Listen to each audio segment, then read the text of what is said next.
Hi guys, మీరు నా style chicken curry తిన్నారనుకోండి, అస్సలు వదలరు, అంత బాగుంటుంది. మరి ఆ చికెన్ కర్రీ ఎలా చేసుకోవాలో చూసేద్దామా. నేనైతే 1.5 kg చికెన్ అయితే తీసుకున్నాను. 1 గంట ఉప్పులో నానబెట్టండి, అప్పుడైతే పీస్ మంచిగా సాఫ్ట్ గా ఉంటుంది.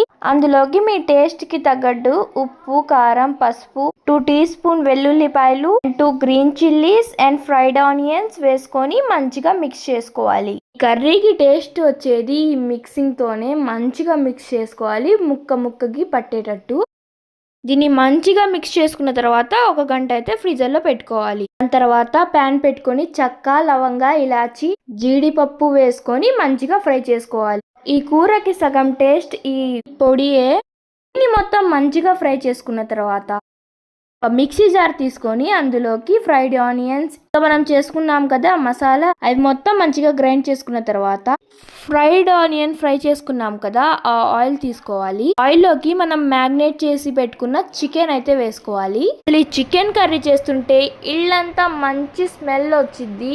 ఈ కర్రీ చేశారనుకోండి, ఇంట్లో వాళ్ళందరూ మిమ్మల్ని పొగుడుతారు, అంత బాగుంటుంది ఈ కర్రీ. కొంచెం గార్లిక్ ఫ్లేవర్ కావాలంటే గార్లిక్ కూడా వేసుకోవచ్చు.